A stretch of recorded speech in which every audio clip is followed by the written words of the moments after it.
你被背叛了吗？被羞辱了吗？有人打破了你内在根本的东西，一种似乎是你现实基础的信任吗？而现在有一团火，一团在你胸中接烧的火，一股需要关注的黑暗能量。你的思想违背了你自己的意愿，变成了一个私人影院，一遍一遍地重复着冒犯的场景。你试图专注于工作、家庭、未来，但记忆像一个锋利的鱼钩一样把你拉回来。这是一个腐蚀性的心理循环，每一次重复似乎都在为那股炽热的愤怒，那种你徒劳地试图掩饰的原始报复欲望添加更多燃料。你感到被吞噬，而最糟糕的是，你自己也知道这一点。你称之为正义，你告诉自己，寻求报复是一个荣誉问题，是为了重新平衡天平。但让我们在这里，在这个空间里坦诚相对，这不是正义，这是对报复的渴望，而这种渴望正在毒害你，它正在消耗你的生命能量、你的专注力，以及最重要的，你的平静。你躺下睡觉，冒犯者就在那里，在你的脑海里，不用付房租地住着。你醒来，他或她是你的第一个念头。你把你内心平静的钥匙，你情绪状态的控制权，交给了伤害你最深的人。你成了冒犯的囚徒，而你对报复的渴望，正是把你锁在这个人身上的锁链。但是，如果这种毒药可以成为解药呢？如果这种吞噬你的黑暗能量可以转化为你最大提升的燃料呢？你现在所感受到的并不是痛苦的判决，这是一个召唤，召唤你去掌握一种你尚未学会控制的力量。你不需要别人倒下，你才能站起来。你需要的是一种心灵技术，一本情绪炼金术手册。在这部影片中，我不会要求你原谅和忘记，我将教给你5项斯多葛纪律来解除报复。这不是关于他们的旅程，这是关于你重新完全控制你的思想，并利用这团火来锻造一个坚不可摧的自己。你寻求的解决方案不在于报复，它在于转化，而实现这一点的工具就是斯多葛主义，不是那种被误解的坐下来被动接受虐待的斯多葛主义，而是真正的现代的斯多葛主义，一个情绪炼金术的武器库，一种旨在将混乱转化为秩序，将痛苦转化为目标的心灵技术。斯多葛派是生活在风暴中心的将军、皇帝和艺术家，他们开发了一个系统来保护他们内心的平静，他们的内在城堡免受任何外来攻击。你所感受到的这种愤怒、这种痛苦，不是要被压抑的，它是要被使用的。斯多葛主义不会熄灭这团火，它会给你工具来引导它，并锻造你纪律的钢铁。让我们从你生命中最重要的战略性重新定义开始。你对报复的渴望不是力量的标志，这是你最大的弱点，这是一种绝望的呼喊。承认冒犯者仍然完全控制着你的情绪状态。你花在计划报复上的每一秒钟，都是你被锁在冒犯者身上的每一秒钟。更高级的报复，唯一真正能解放的报复，是战略性的漠不关心和执着的成长。就是拿起他们给你的毒药，用它作为燃料，让自己变得如此平静，如此专注，如此成功，以至于冒犯者在你伟大的故事中变成一个无关紧要的注脚。最大的报复就是活得太好，以至于你忘记了自己曾经需要报复。皇帝哲学家马可·奥勒留说过，最好的报复就是不要像你的冒犯者一样。你不会透过降低到伤害你的人的水平来尊重你的痛苦，你将透过利用它来提升自己来尊重它。你的解放现在开始。这部影片不是被动的娱乐，这是一个主动的决定。如果你准备好不再做过去的囚徒，并开始建立你的内在堡垒，那就做出你第一个有意识的控制行为。喜欢这部影片，订阅频道来掌握这门哲学，并在下面评论你从哪个城市开始这段旅程。在评论中宣告，我选择我的平静。这是你的法令，这是重新控制你思想的第一步。第一项纪律是最困难的，因为它要求你停止对自己说谎。你必须执行冷静分析，这意味着要准确地叫出毒药的名字，停止浪漫化你的痛苦，停止将你的痴迷合理化为寻求正义或不可协商的荣誉问题。你需要在此刻审视自己的内心，直视内心风暴的核心，并承认残酷的事实，这就是报复。这是一种原始的、发自内心的渴望，想要给那些给你带来痛苦的人施加痛苦。你希望对方受苦，而你正在花费你最宝贵的精神能量、你的专注力来想象这种报复的场景。冷静分析是诊断的行为，你无法治愈一个你拒绝承认存在的感染。这个诊断不是道德判断的行为，而是一种至高无上的权利行为。在你命名这种感觉的确切时刻，你将它与自己分离开来，它不再是你，而是变成了你正在感觉到的某种东西。这是我是一个记仇的人和我正感觉到一种报复的欲望之间的根本区别。前者是囚禁你的身份，后者是解放你的观察。斯多葛主义建立在这种无情的清晰之上。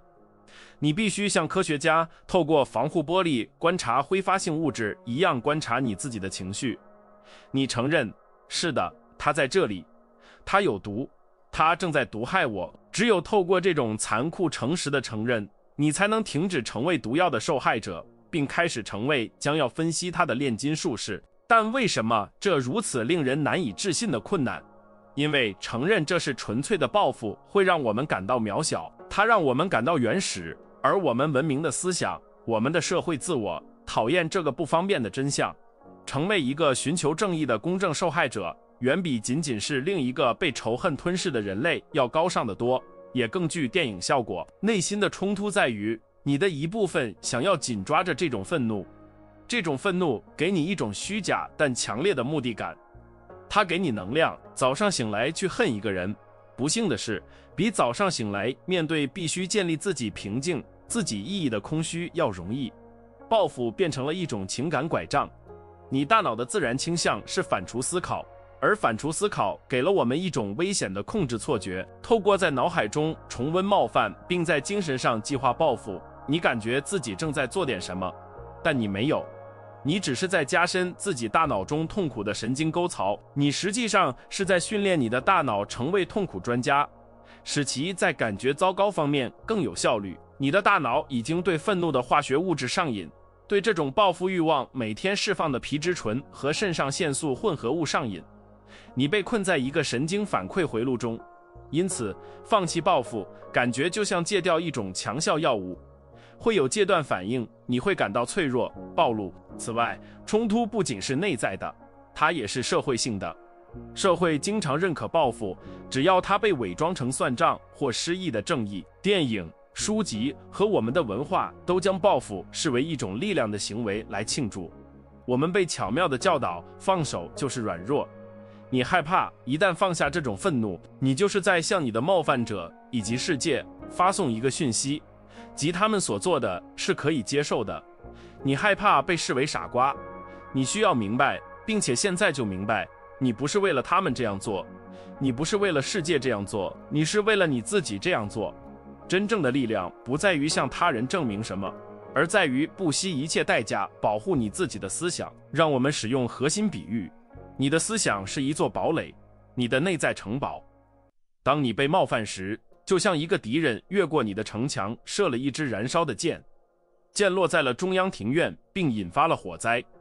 现在你有两个选择，你可以花费你所有的时间、所有的精力和所有的资源，痴迷于城门外的敌人。你可以站在城墙顶上大声咒骂，计划如何把箭射回去，如何烧掉他的房子。你可以花费数天、数月、数年的时间，专注于那个敌人，而他点燃的火正从内部吞噬你的堡垒，一个房间接一个房间。当你痴迷于敌人时，火势在蔓延。它烧毁了你的食物储备，那是你的生命能量；它摧毁了你的营房，那是你的专注力；它削弱了城墙本身，那是你的心理健康。敌人甚至不需要再攻击，他只需要等待和观看。在他吸引你注意力的那一刻，他就赢了，而不是在你城墙内的火上。冷静分析就是那个时刻，将军，也就是你，停止透过垛口看着敌人，并对他的士兵大喊，忽略外面的东西，先把内部的火扑灭，拯救堡垒。你意识到真正的危险不再是已经发生的攻击，而是现在正在发生的火灾。报复正是如此，你拿着一杯冒着烟的毒药，希望另一个人会死。每当你反刍背叛时，你就喝一口；每当你计划报复时，你又喝一口；每当你沉溺于那种腐蚀性的愤怒时，你就喝个底朝天。你希望毒药能以某种方式神奇地穿过以太，击中你的冒犯者，但唯一在喝的人是你，唯一被摧毁的肝脏是你的。冷静分析就是你低头看着手中的杯子，认识到它是毒药，并做出有意识的强大的决定，把它扔在地上。透过应用冷静分析，你执行了第一个也是最关键的权利行为，你重新夺回了对自己思想的所有权。你不再是冒犯的被动奴隶，而是成为一个有意识的观察者。你从这里获得的力量是清晰，而清晰是混乱的解药。报复的毒药只有在自欺欺人的黑暗中，在未定义的愤怒迷雾中才能茁壮成长。透过点亮诚实分析的灯光，你暴露了毒药的本来面目，它失去了对你的神秘力量。你看到那条把你绑在冒犯者身上的锁链，实际上是你自己锻造的，在你自己的思想中用你自己愤怒的热量。因此，这第一项纪律是你自由的基础。透过对自己承认，我渴望报复，而这正在摧毁我，你就打破了魔咒。你成为你内在叙事的主人，而不是其中那个受苦的被动的角色。立竿见影的实际结果是一种解脱，一开始可能会很痛苦，就像清洁受感染的伤口，但真正的治愈第一次可以开始了。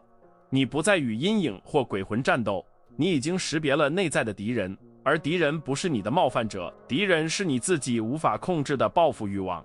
而现在，你确切地知道你的武器该瞄准哪里。既然你已经命名了毒药，第二项纪律就是执行分离。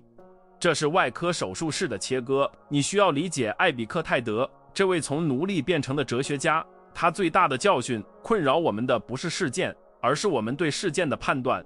发生在你身上的事，背叛、羞辱、不公，是一个外在事实，它在过去，它是不可改变的，我们称之为事件。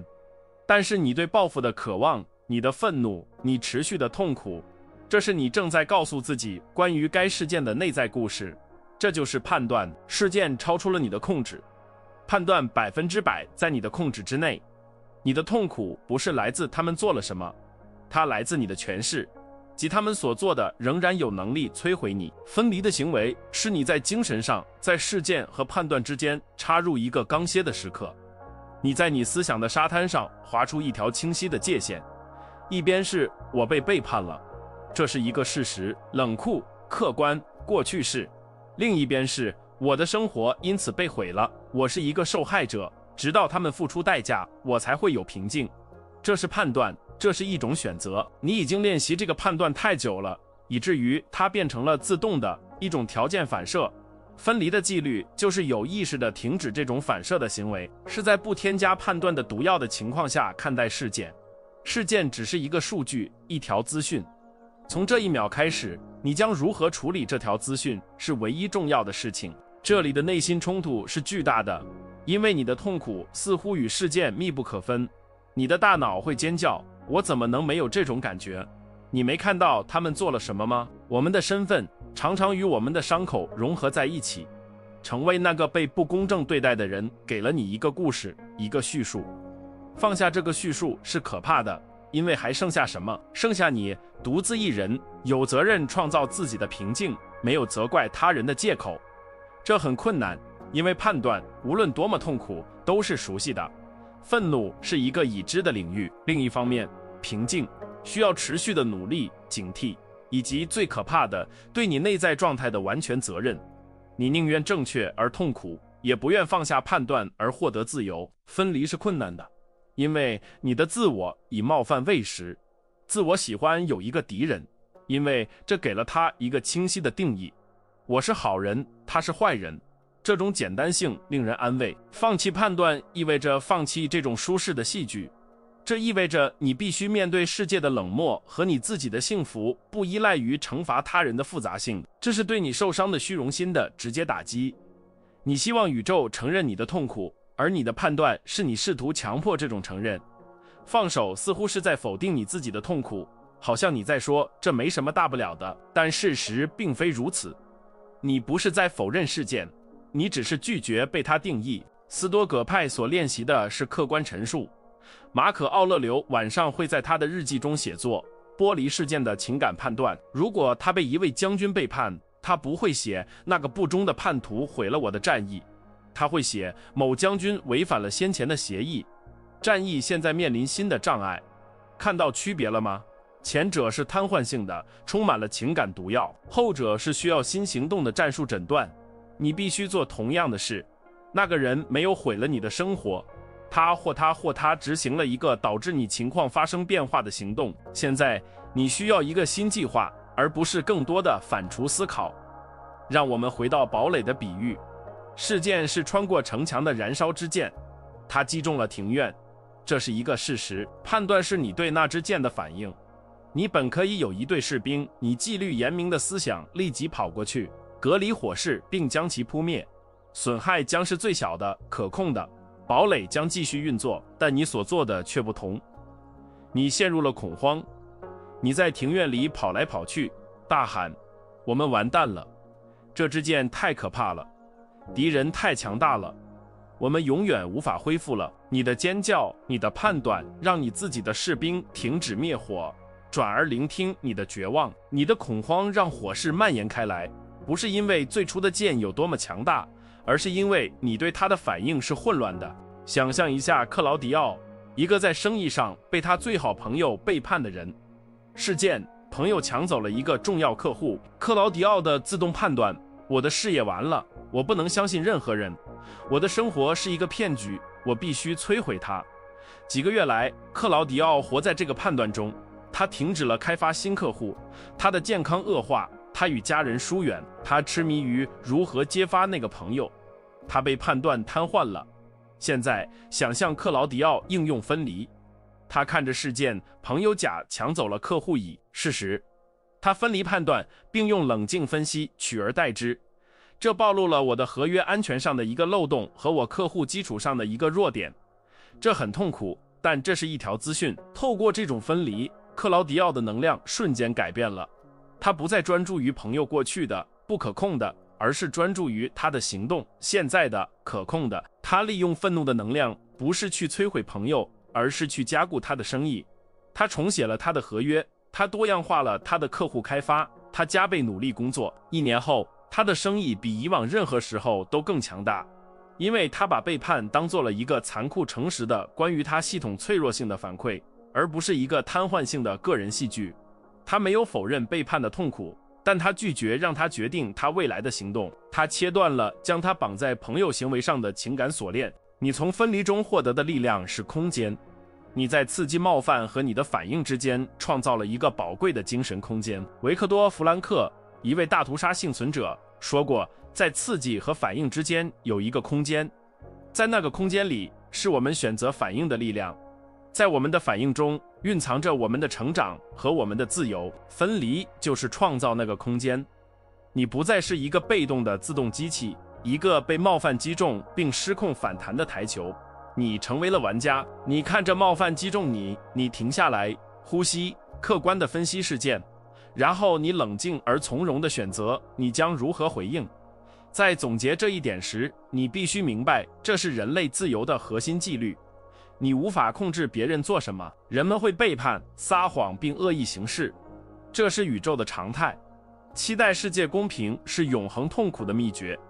你的力量，你唯一真正的力量，是拒绝允许外在行动决定你内在的平静。透过将事件与判断分离，你变得也许是你生命中第一次真正不可战胜。不是因为没有人能再伤害你，而是因为尽管他们可能伤害你的身体、你的声誉或你的财物，但他们再也无法触及你的思想，除非你允许，而你不会再允许了。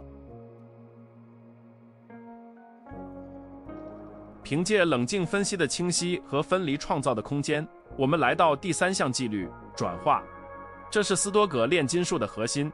你已经识别了毒药，你已经将它与事件隔离，现在你不只是要把它扔掉，那是对能量的浪费，你要使用它。你要把那股黑暗的、炽热的、腐蚀性的愤怒、羞辱和报复欲望的能量引导到一个锻造场。你要把这种破坏性能量转化为创造性燃料。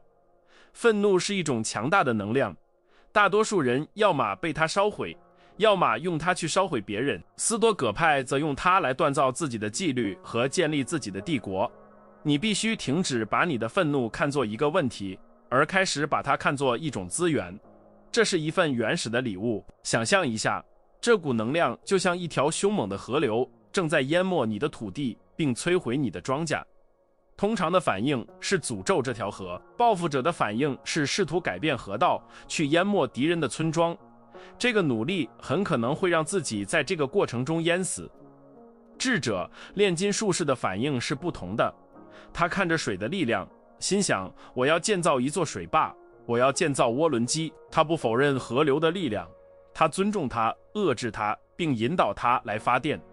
这些电力将照亮他的城市，为他的工厂提供动力，并建立他的繁荣。你的愤怒就是那条河，不要浪费它。内在的冲突在于，愤怒的破坏性表达是容易的，它在短期内是有益的。大喊大叫、打破东西、计划报复，所有这些都能立即释放压力，它暂时感觉很好。另一方面，转化是困难的，它需要纪律。当你只想对柱强打一拳时，把那股能量引导到健身房，并完成你一生中最艰难的一组训练，这很难。当你的大脑想要逃避去反刍思考时，坐下来，用那股能量连续3个小时专注于你的项目、你的生意、你的书。这是极其痛苦的。大脑寻求阻力最小的路径，而报复是一条下坡路，建设是一条陡峭的上坡路。每当你感觉到那股炽热的愤怒涌上胸口时，你都有一个根本的选择，选择是在破坏性表达或建设性引导之间。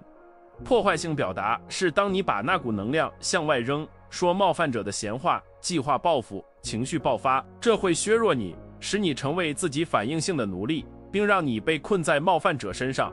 建设性引导是当你拿起那股能量，并将其向内引导，引向你自己可控的行动。塞内卡曾应对尼禄皇帝的暴怒，他知道愤怒是一种短暂的疯狂。你不在疯狂期间行动，你在清晰恢复后利用它的能量。规则很简单，感受火焰，但不要成为火焰。感受愤怒，承认它，感谢它给你的能量，然后问自己，我现在可以用这种燃料来推动哪个建设性的、困难的行动？答案几乎总是在身体的努力或强烈的精神专注中找到。用那些肾上腺素来打破你在跑步中的个人记录，用那种精神上的痴迷来完善那个能让你独立的商业计划，用那种痛苦来写作，去创造，去建造一些以前不存在的东西，把冒犯转化为艺术，为肌肉，为利润，这就是炼金术。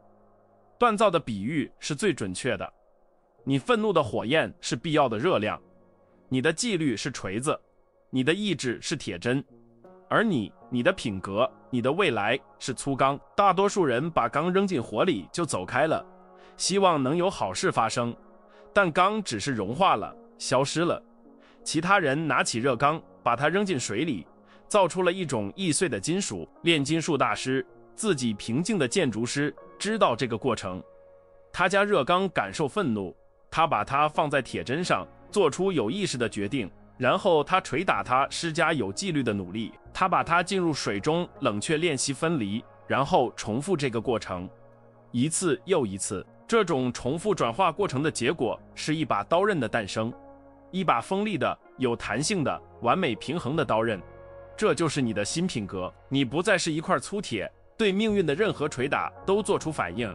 你是一个被锻造的、深思熟虑的、有目的的工具。本来要摧毁你的东西，冒犯的火焰变成了你创造的确切工具。你确确实实的把毒药当作你解药的主要成分。你拿走了冒犯者给你的能量，并用它来建立一个如此坚实的生活，以至于他或他甚至无法再抓伤他。想想人类所有伟大的成就，他们不是诞生于和平，而是诞生于摩擦、痛苦和不公。那些被不公正解雇的人，利用愤怒建立了自己的数十亿美元的公司；那些被球队裁掉的运动员，利用羞辱来执着的训练，直到成为世界上最优秀的人。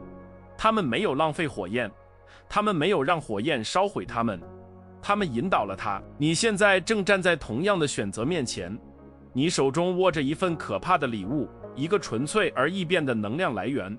你将用它来建造什么？你从转化中获得的力量是动力，你成为一股不可阻挡的力量。当普通人把他们的能量消散在1000次愤怒和闲话的小爆发中时，你正把你的能量集中在一个点上，你正在建立一个动量。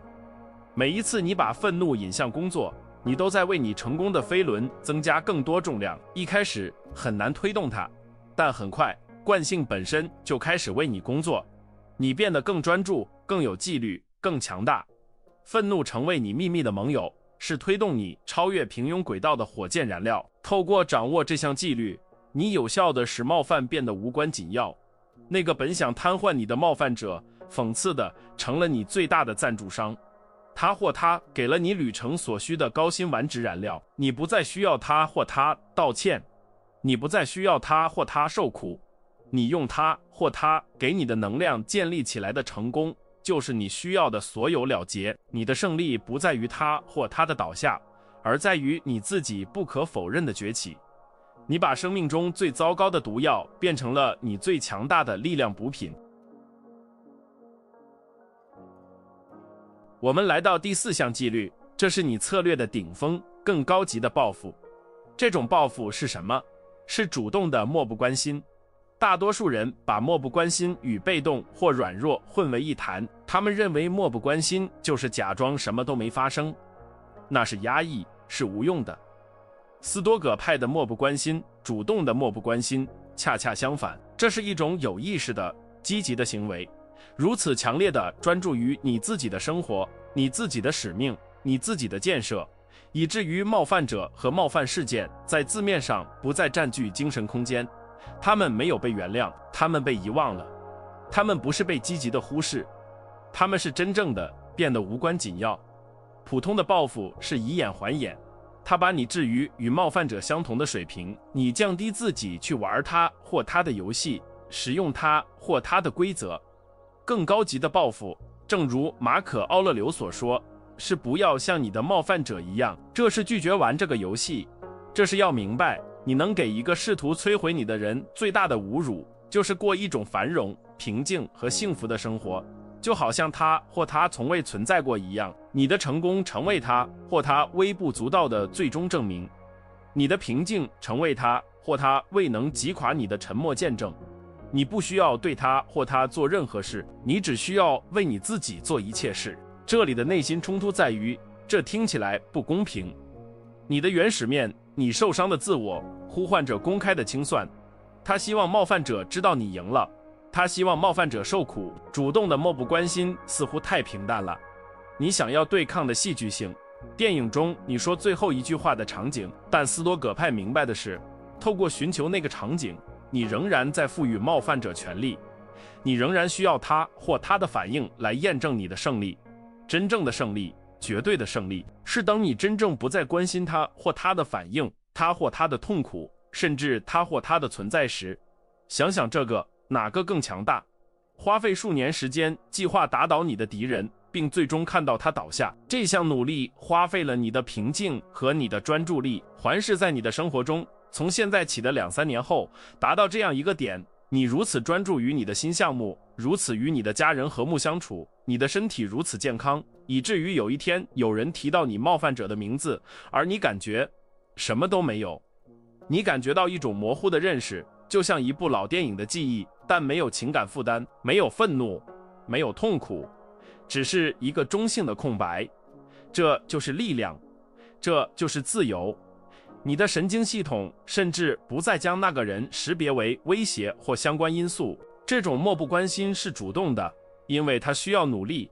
这不是一夜之间发生的事情，它是纪律3转化的结果。你对冒犯者变得漠不关心，因为你正积极地热爱着你自己的旅程。你忙于建立你的事业，没有时间去查看他或他的社交媒体。你太专注于在健身房打破你的记录，没有剩余的精力去恨他或他。你太专注于与你的家人在一起，创造真实的记忆，以至于不想浪费你的现在去反刍过去。你的日程表充满了你的目标，成为了粉碎冒犯的武器。让我们再次使用堡垒的比喻，主动的漠不关心是当你不仅扑灭了内部的火纪律1和2，并用灰烬锻造了新武器纪律3。这是当你使用这些新武器和资源来建造你的堡垒，使其如此之高，城墙如此之厚，内在生活如此丰富、繁荣和幸福，以至于你甚至再也看不到下面的敌人。他或她可能在呼喊你的名字，向你的城墙扔小石头，但你正在你的主厅里享受盛宴，或者在你的图书馆里学习，或者在你的瞭望塔上眺望你未来的地平线。他或她的噪音只是一种无关紧要的背景噪音。想象一下，你的冒犯者给了你一份礼物，一个装满有毒、恶臭垃圾的盒子。一开始，你拿着这个盒子，你每天都打开它，对气味感到愤怒，痴迷于给你它的人纪律1。然后，你把盒子和自己分开纪律2。接着，你意识到垃圾可以用作肥料纪律3，你用它来培育了一个华丽的花园。主动的漠不关心是当你的花园变得如此广阔、如此美丽、如此多产，以至于你甚至不记得它的哪一部分是用那最初的肥料长出来的。盒子和垃圾是遥远的记忆，你现在的现实是花园，你的精神能量是有限的资源，它就像一个聚光灯，你一次只能将它指向一个方向。几个月来，你把你的聚光灯指向你的冒犯者和你的痛苦，你的整个生活都在黑暗中，但那个事件却被明亮地照亮了。主动的漠不关心是刻意拿起那个聚光灯并将它转180度的行为。你把它指向你自己，你把它指向你的目标、你的习惯、你的美德、你的未来。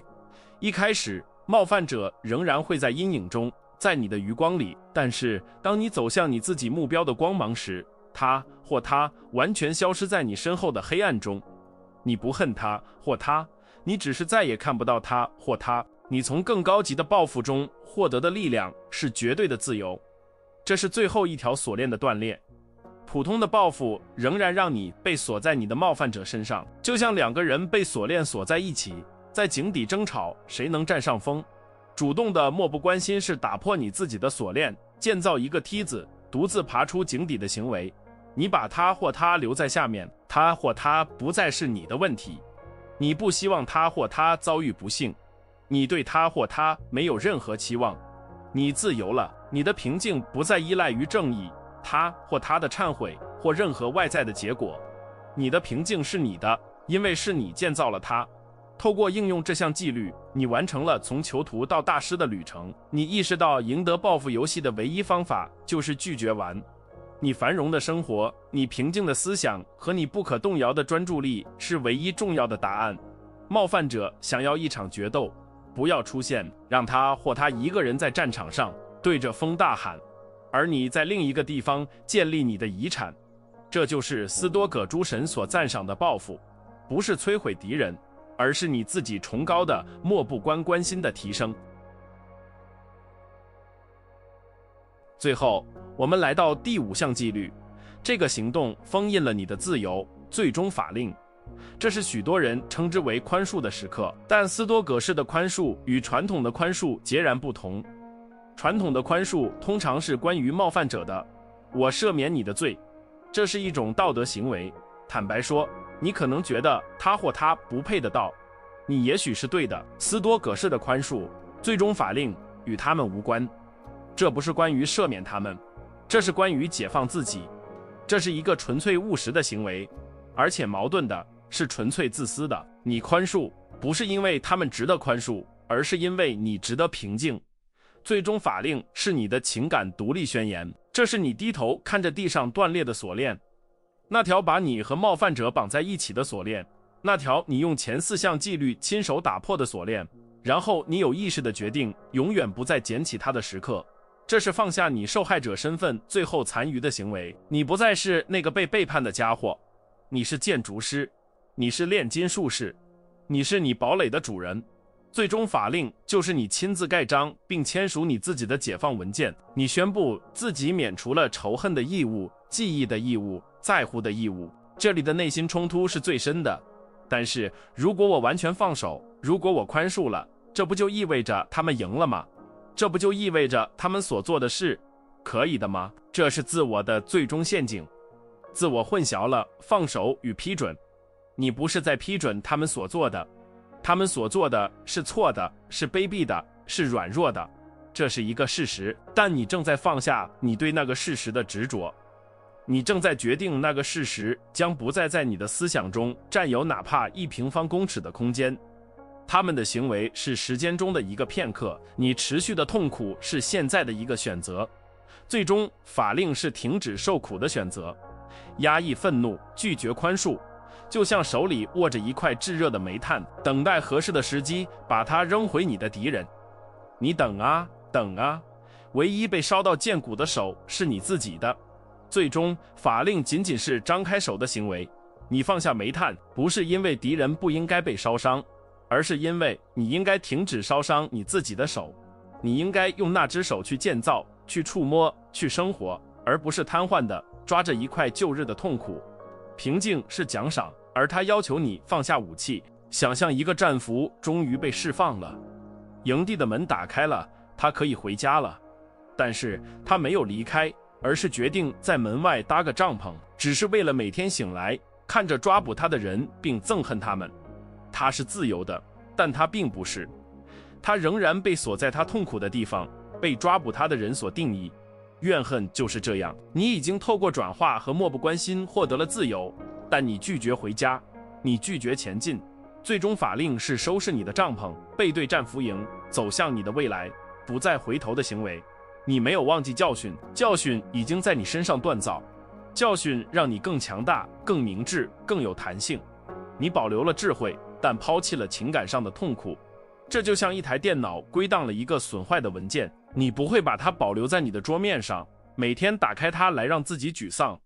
你把它移到一个死文件文件夹，压缩它，标记为已学到的教训001。如果你需要数据，它就在那里，但它不再在后台运行，消耗你的内存，并让你的操作系统崩溃。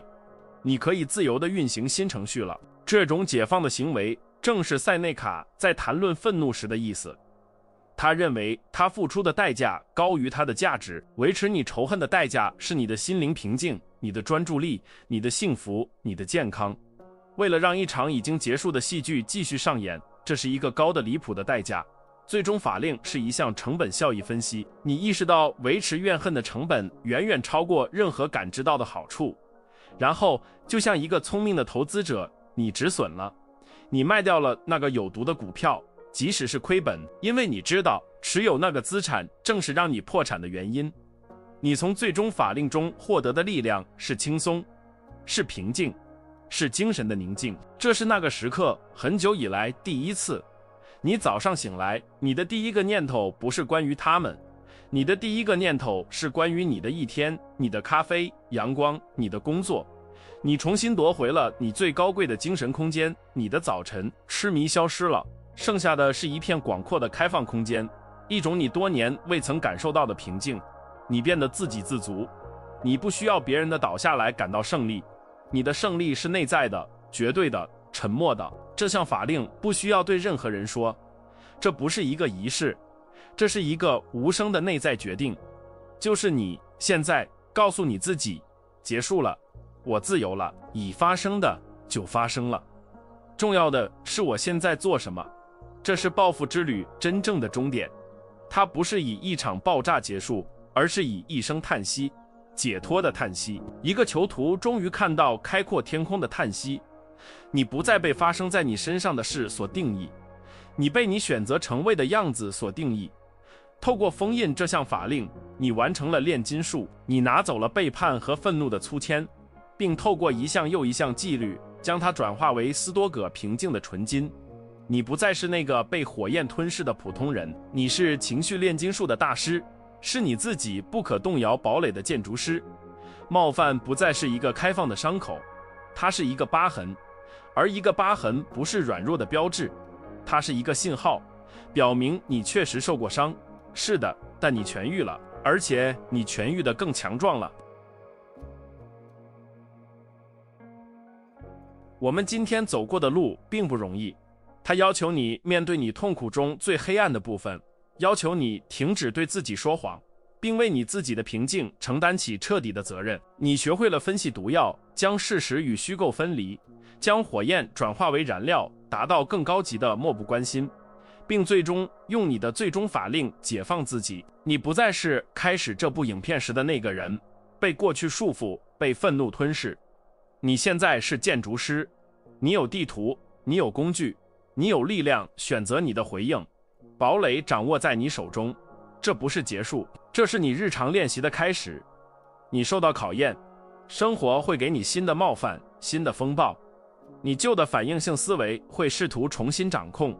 精通不是一个目的地，这是一种日常的纪律。你必须每天醒来，选择成为那个建筑师。你必须选择你的平静。这部影片不仅仅是资讯，这是一次训练，就像所有的训练一样。只有当你公开承诺你正在建立的新身份时，它才会起作用。你的承诺巩固了你的决定，并创造了一个由同样在这段旅程中的其他人组成的社群。因此，作为你今天精通的最后一个行动，让我们封印这个承诺。如果你应用了这些教训并坚持到了最后，请展示你的纪律。首先，透过评论最能引起你共鸣的教训，或者简单的宣告没有什么能阻止我，来加强你的决定。其次，透过评论我坚持到了最后，来证明你是本频道专注的精英群体的一部分，这会产生社会证明，并激励其他人完成这段旅程。最后，如果你还没有订阅，请订阅并分享这部影片，不是为了帮助我，而是为了帮助那个你知道正在被同样毒药吞噬的朋友或亲戚，成为他们的向导，就像我对你一样。选择你的平静。